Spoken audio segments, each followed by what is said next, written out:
Now in Iraq, radical Islamist militants linked to al-Qaeda are reportedly planning to take Baghdad after successfully advancing in the north. The so-called Islamic State in Iraq and Syria group has already captured the entire province of Nineveh, which you can see here, including its regional capital. The extremists then moved south and captured the cities of Baiji and Tikrit, and their advance was halted just 100 kilometres from Baghdad. It's thought the government's now asked the US to carry out drone strikes against the insurgents. But Marina Portnaya explains now how that might mean Washington engaging against its own military hardware. But we're leaving behind a sovereign, stable and self-reliant Iraq.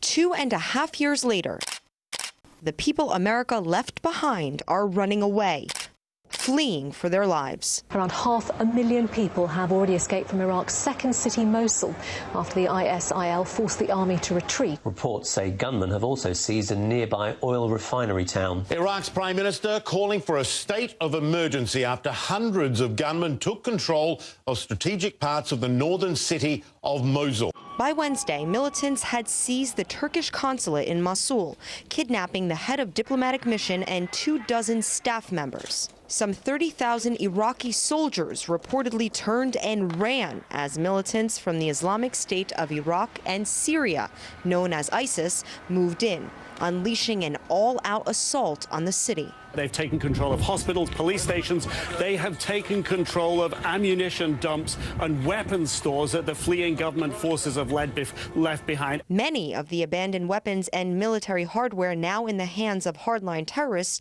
were imported into Iraq from, guess where? I think you all are aware of the shipments that we've provided that include the delivery of 300 Hellfire missiles, millions of rounds of small arms fire, thousands of rounds of tank ammunition, helicopter-fired rockets to the Iraqi security forces. And don't forget about the U.S.-supplied Humvees. Here you can see ISIS insurgents riding and inspecting the vehicles, driving them across the border into war-torn Syria.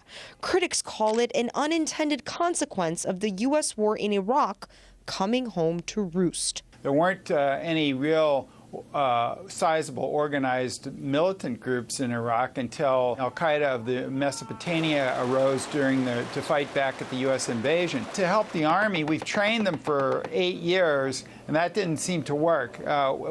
Bush dismantled the original Iraqi army after the U.S. invasion, and that's the root of the problem. The U.S. war in Iraq cost Washington close to $1 trillion and the lives of more than 4,500 soldiers.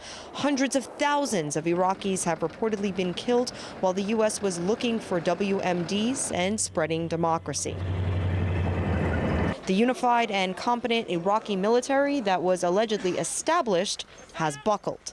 Weapons that were made in the USA are now in the hands of America's enemies, and the country left to fend for itself in a state of crisis. Marina Portnaya, RT.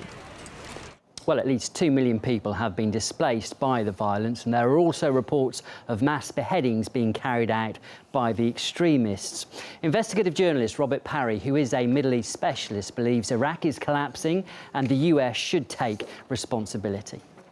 Well, it suggests that the Iraqi military is in decay, that it's beginning to collapse. Clearly, this is a very divided country. In terms of the question of stability or instability, the U.S. invasion in 2003 was the force that shattered this nation.